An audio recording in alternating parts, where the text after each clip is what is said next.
ơi, cho cô uống thuốc này, thuốc của cô bữa đang uống này, đang phải uống thuốc, cô đang phải uống thuốc ở đây. Hai loại thuốc nha cô. Đó, cô Mimi, thuốc này thuốc của cô uống ở đâu nhỉ?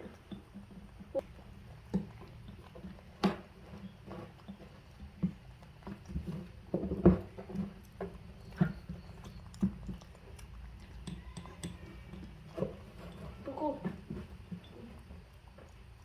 Mi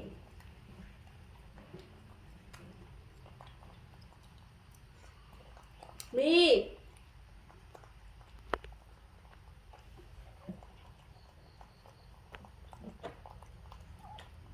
Mimi à?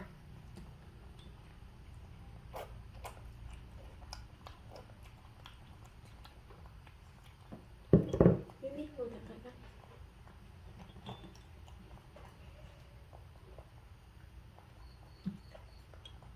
Cô giỏi thế nhỉ?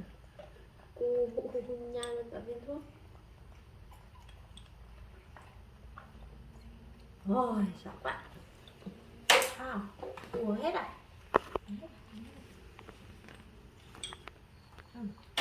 Cắt nhé. Cắt để hôm sau uống nữa nhé. Nhé. Cô giỏi lắm. Đây. Mẹ bắt cam cho 2 giờ uống. Bữa ra cho mẹ đi. Quả này nhỉ? Quả này nhé.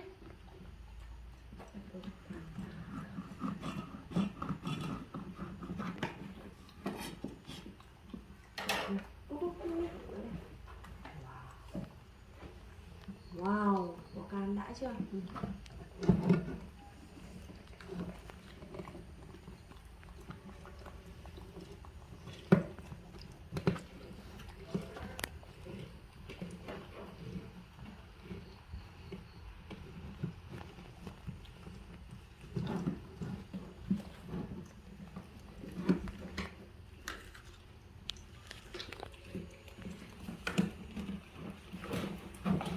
Mẹ cảm ơn nha.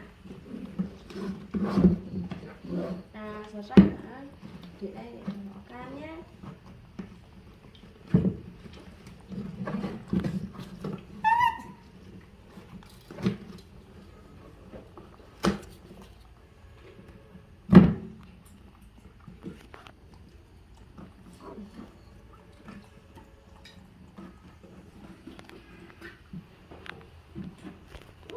Hai đứa ngồi nữa hả?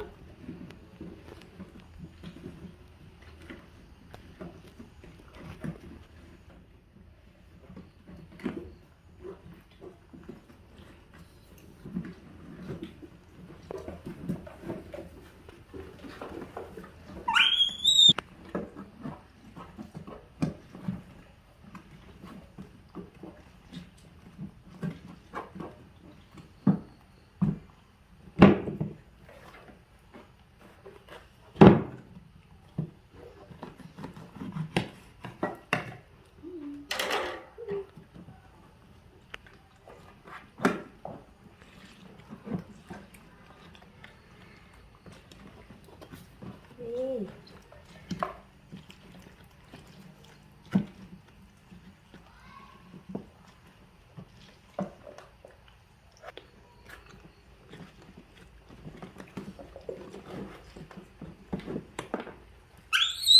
Rồi.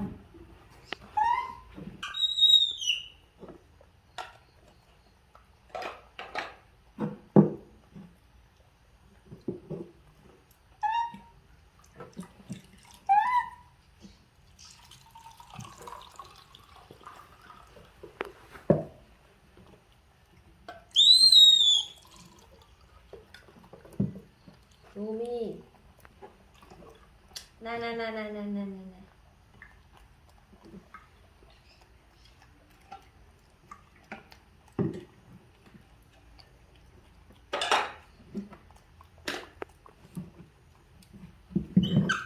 Khoan, ngồi lên ghế này. Ngồi lên ghế này đúng rồi.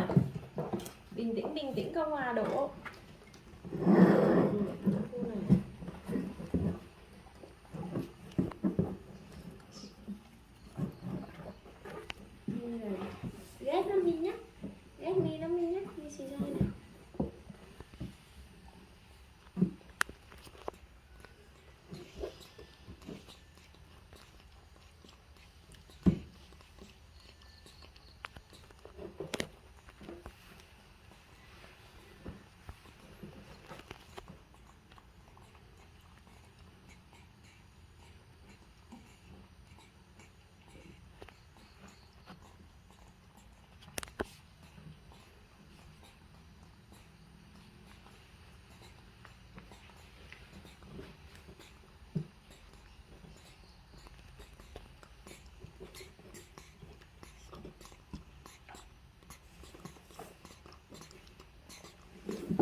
tai của Mimi này.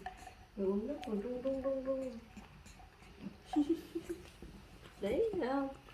Tai của Mi hay không? Vừa uống là rung rung này. Cụp tai lại không? Sắp cụp tai lại. Hết chưa? Cu cu. Cu cu. Hết chưa? Hết chưa? Cô buồn ngủ đấy.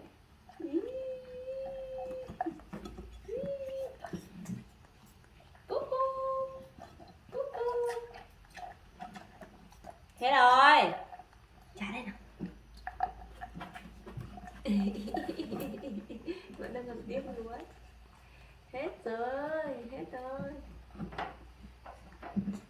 Úi giời, úi giời. Uống ké của Mi à? Mi không uống nữa nên Mi nhường cho à?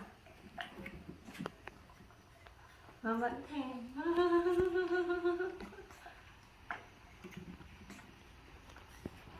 Được rồi, trả nó đây nào. Không đây nào. Trả đây nhé. Rồi, đứa nào đi cất cho mẹ nào. Cất đi cất đi. Cô, đi đi.